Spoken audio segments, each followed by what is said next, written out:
you know quite well, I know quite well, your viewers know quite well that the Israeli regime is carrying out genocide. And this stems from an ethno-supremacist ideology. It stems from apartheid, and this is unacceptable. And the people who lived on that land, they have been expelled. The people in Gaza, they live in a concentration camp, now a death camp. And the West has brought about this situation. Whatever crimes that they've committed against Jews and Gypsies and Slavs, they have to pay for it themselves. They can't take it out on the Palestinian people. So the Iranians, along with almost everyone else in the world, except for some people in your part of the world, believe that the apartheid regime has to come to an end. And by coming to an end, it means that all people of that land have to be able to live as equal human beings. I know that sounds very crazy, but ethno-supremacism isn't a good thing.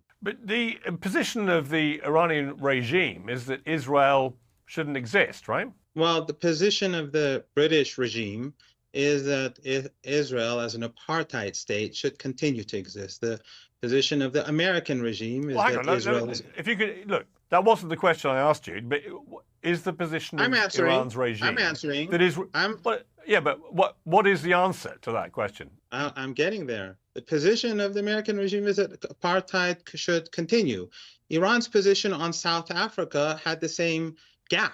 There was the same gap back then when the British and the Americans supported apartheid in South Africa and racial supremacism in the South African region, Zimbabwe today, and so on. Back then, Iran was supporting the indigenous population. Back then, Iran supported the ANC.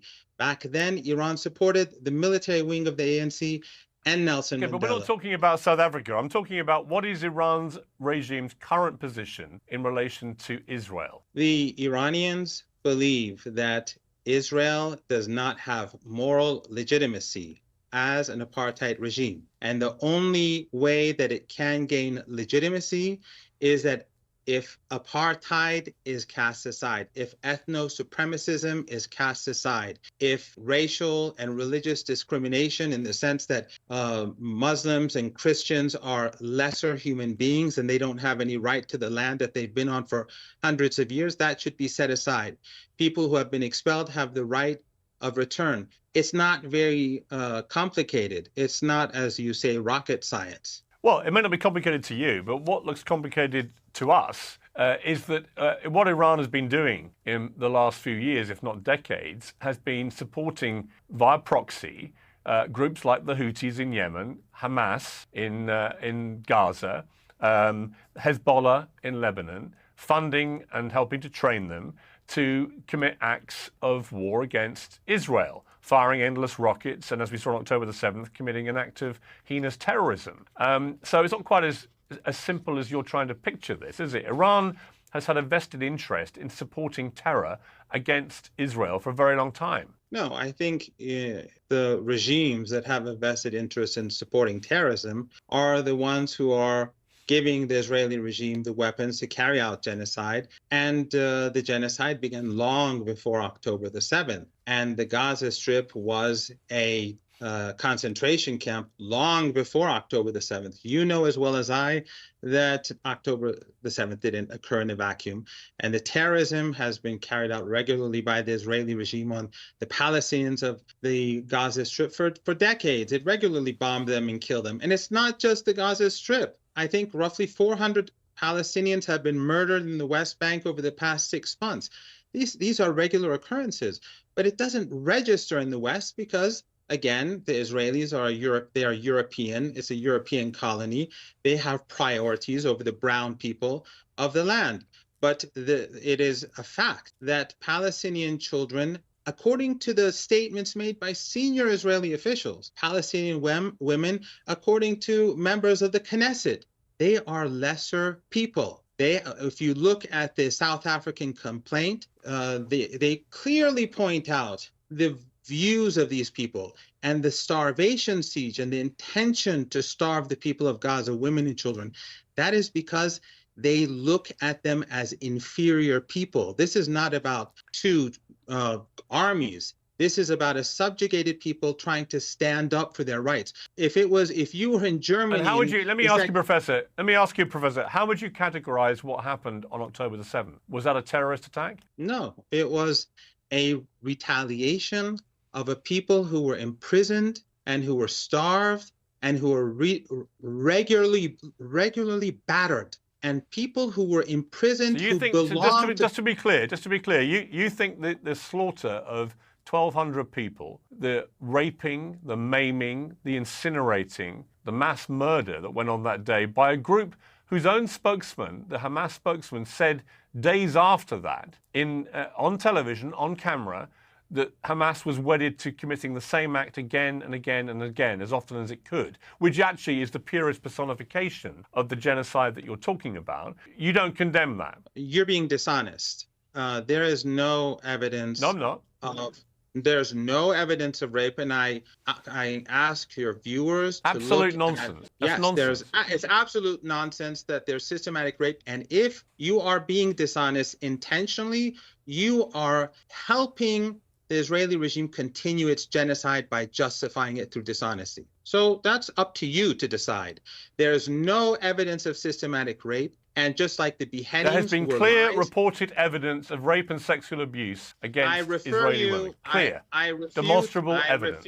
I refer you and your audience to the good work carried out by people at the Gray Zone, at the Electronic Intifada, based in the United States. Many of them are people of they're excellent reporters, and you should invite them on your show to talk about these allegations. I've talked to top reporters who've covered this. Well, I'm interested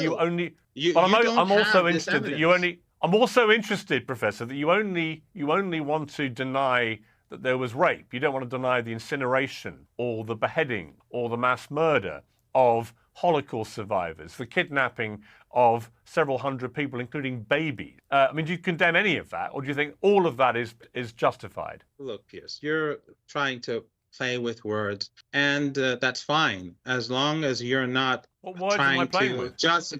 Well, you're playing because there is no evidence of beheadings. You're just taking the dishonest Israeli regime's account, which they have no evidence, and people have written articles about this. There was demonstrable, proven evidence that people were beheaded. Provable evidence. And so more than that, we know from Hamas's own video coverage of what they were doing in real time that they proudly broadcast to the world. They didn't try and hide this. I'm just curious why you, who is so incensed by what you see as Israeli genocide, why you would not be equally incensed by genocidal behavior from Hamas that day. No, you're not being honest, and that's where did they broadcast this footage of beheadings, the Hamas, to the world? Can you put it right now where you have? I didn't say they broadcast the beheadings. There was evidence found of people who'd been beheaded. That was not broadcast. But what was broadcast was the one. I didn't say there was footage of the beheading. I said there was evidence found that people had been beheaded, right? But I would also say to you that what was broadcast by Hamas of Hamas slaughtering people and kidnapping people, I'm proudly boasting about it, something you seem to be smirking about. I'm just curious what you feel. I'm smirking at you. Why? Because you are clearly being dishonest. If there were people, innocent people anywhere, whether in Palestine or elsewhere, who were killed by a soldier, by anyone, that is, of course, unacceptable. But then these claims of systematic rape and these claims of these are dishonest claims. People have done hard work to prove that there is no evidence for these systematic rapes and beheadings. And these were used as propaganda to justify the beginning of this Holocaust in Gaza. And those who continue to make these false you talk about me being dishonest, Professor. You talk about me being dishonest, but what you've just said is an absolutely shocking example of dishonesty. Hamas didn't even try to hide what they did. They made no secret of their delight, their joy, their pride in what they were doing. Some of them rang family members back in Gaza to boast about what they'd just done, to old women, to children. And I'm just curious why you can't find yourself able to condemn this. In the day and age, Piers, in the day and age when everyone has cameras, and there are cameras all over the place, show us the evidence. Show us the evidence. Of especially what? in Israel, which is a society which has cameras all over the place. But you don't have Mm. footage of any beheadings, and you don't have any footage of any rape. I wonder why. Well, I there were wonder why. bodies found who had been beheaded. That is a fact. So, okay, show them these bodies that have been beheaded. Show them on your show. Show those pictures. How Is many it like, people? How many people do you think were? How many people do you think were killed that day? I think roughly 1,100, between 1,100 and 1,200. Many of them were So soldiers. you accept Many of them there were. was a mass slaughter. Does that constitute genocide to you? Is that an attempt at genocide? No, it's like you saying that the French resistance, which was operating against the Nazis, and they go and carry out an operation, and during that operation, some children are sadly killed. So you say, oh, so the whole French resistance is illegitimate, and the Nazis' occupation is legitimate. That's nonsense. If, as I said very clearly, wherever an innocent person is killed, that I condemn, everyone condemns, and I wish you would condemn, because a genocide is taking place, and you are putting forward claims without the justification to make them, without the evidence to make them. I would refer you again to those websites and those reporters and journalists who've proven that the claims were inaccurate, to say the least, and dishonest, most probably. Let me turn to, well, we agree about this, so people can make their own minds up, but let me turn to the missile strikes that Iran launched against Israel, 300 of them. It was spectacularly unsuccessful. I mean, it caused barely any damage. Again, you're smirking, you can explain why, but it was a spectacular failure, wasn't it, by Iran? Just a load of showboating and throwing fireworks in the air with actually no result whatsoever, other than they hurt one little girl. Of course, I'm smirking. It's funny the way in which you always frame things, where the other and the non-Westerner is incompetent and incapable, and your fantastic Israeli allies are on top of their game. No, in fact, it was a major defeat for the Israelis and for the Americans. And why? Because the Iranians, from the very beginning, well, let me tell you. First of all, the Israeli regime carried out an airstrike on an Iranian embassy. The whole world condemned it. Forget the West, forget the UK and the US. You are marginalized. You supported it because at the UN Security Council, your regime, the American regime, and the French regime, they prevented the condemnation of the bombing of the Iranian embassy. So the world rallied behind Iran. And Iran said, we're going to retaliate. But what did Iran do? Iran played it very smart. They played 10 days of mind games with the Israeli regime, and then they declared that they're going to carry out the attack. So the Israelis and the Americans and everyone mobilized everything they had, and the Iranians sent hundreds of dirt cheap drones, a few $1,000s each, to fly, and it took 3 hours for them to get there. And then your Israeli allies spent, according to their own estimates, $1.35 billion to down drones that didn't cost probably $2 million for Iran. The Iranians did not use any of their new technology. It was all old technology. So the Israelis gained nothing, but the Iranians gained a huge amount of information about the capabilities of the Americans and the Israelis. And I must say that most of the things were done by the Americans, not the Israelis or the British or the French. And then the Iranians sent a series of old missiles that they had in stock for a long time, none of it with the latest technology. And then again, the Americans and the Israelis attacked them with very expensive missile defense systems and use all their capabilities, giving the Iranians huge amounts of information. Again, a couple of $1 million. No one is going to buy those old missiles. And then Iran fired a handful alongside these missiles, a handful of serious missiles that were targeted at two bases, the two most heavily defended military sites in the world, an air base in the south and an intelligence gathering base, I think, in the north. And both of them received direct hits.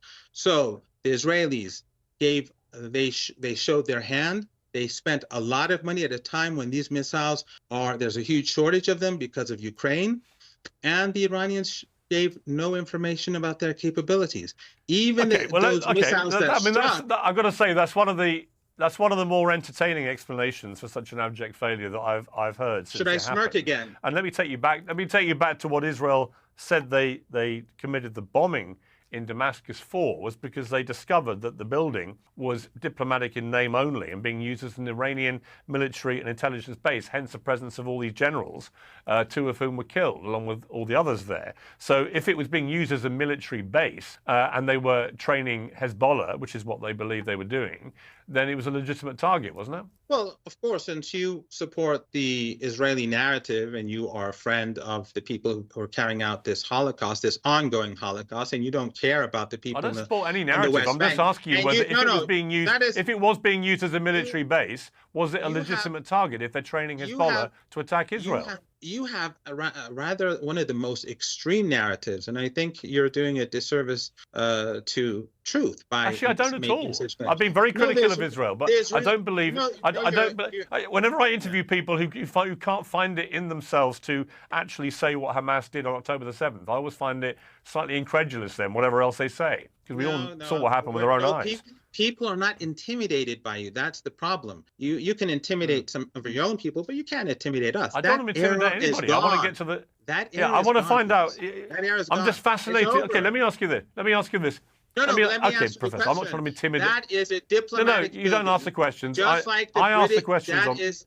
No, I'm answering your question. That was a diplomatic building. You know quite well that the Israelis had no right to touch it. They committed a crime, and the Iranian retaliation was an act of self-defense. And your own foreign minister humiliated himself on Sky News, which is an outlet that is sympathetic to the regime, when he said, well, if one of our diplomatic buildings were struck, how would the response be?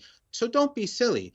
The Israeli regime, they're always lying, just like the Al-Shifa hospital. They're full of underground tunnels. Where were the tunnels? And then at the beginning, when they struck the Al-Hili hospital and killed hundreds of people, they said, no, it was the resistance. And the Western intelligence agencies said the same thing. And then we saw them hit hospital after hospital after hospital after hospital. So you put your faith in the narrative of these child killers who bomb hospitals and destroy the very basis of humanity, the very basic needs for ordinary people in Gaza. Come on. And yet here's the irony, Professor. Here's the irony, is that all the attention that was falling actually on Israel's war on Hamas in Gaza, and whether it was a massive overreach and whether too many civilians were being killed, and when we saw the aid workers killed, obviously enraged people as well, it was all heading the way that Iran would have liked, which is that it was general global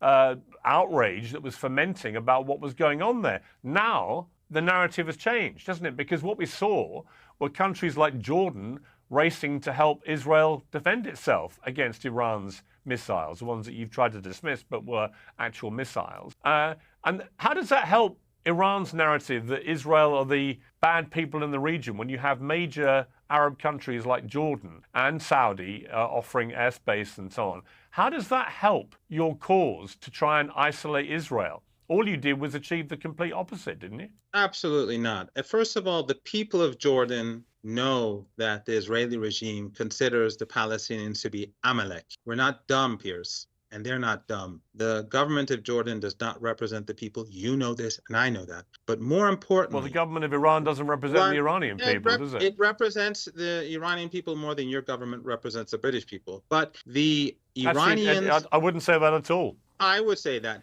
The Iranians, when they carried out the strike, and by the way, just as well, I'll say that at the end. When the Iranians carried out the strike, they punished the Israeli regime and they humiliated the Israeli regime. But nothing is going to distract world public opinion from the Holocaust in Gaza. Don't think that the Israelis can do that. No one can do that. The Holocaust continues as we speak today. When the president of Brazil and other world leaders say what the Israeli regime is doing today to the people of Gaza is just like what the Nazis were doing in Germany, no one is going to forget because the Iranians retaliated. Okay, let me ask you this. It's been reported. Well, no, I want to ask you something. It's been reported today that Israel is preparing to do a retaliatory strike against Iran in some capacity. We don't know how yet.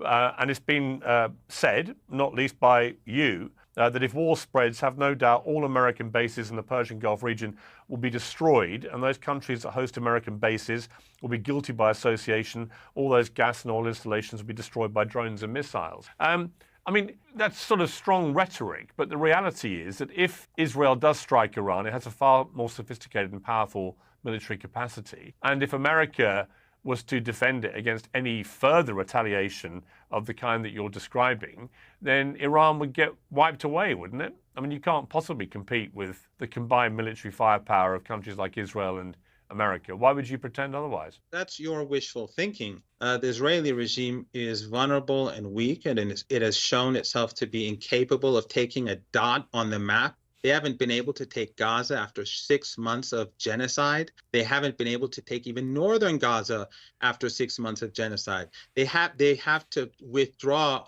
at least 100 to 200,000 people from northern Israel because they cannot stand up to Hezbollah. They cannot push Hezbollah back. They cannot defeat them. So you think the Israeli regime is going to defeat Iran?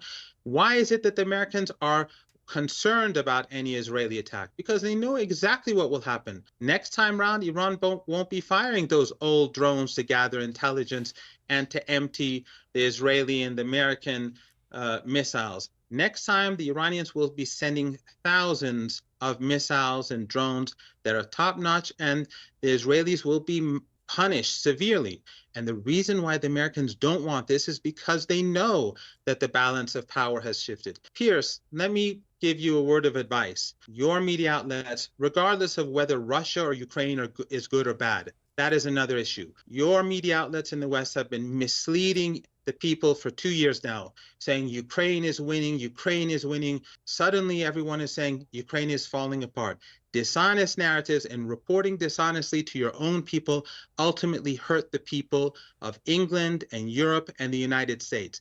And your endless wars based upon this nonsense and this misinformation lead to huge waves of refugees. And then the people of Europe feel overwhelmed by these refugees that you yourself brought upon yourself. When the West continues to support the atrocities carried out by the Israelis, when the West openly supports an ethno-supremacist regime, and when the West supports genocide, the public across the region is turning not only against the Israeli regime, but against the West. A few families who are ruling over countries are not public opinion. And ultimately, by pursuing this, they are creating a rage that they cannot stop in future. And just one final point on a personal note. I experienced what the West does to the non-Western world. When your governments were supporting Saddam Hussein, when your governments were arming him in the 1980s, before you turned against him, your governments gave him chemical weapons. I survived two of those chemical weapons attacks. I survived both mustard gas, and I survived nerve agents that were provided by Western governments to Saddam Hussein. And many people did not survive. The intentions of Western regimes are not benign. Your governments have done nothing but ruin and destruction for our part of the world and for much of the rest of the world. And now, because of the mess that you've created across the board, you're now ruining the lives of your own people.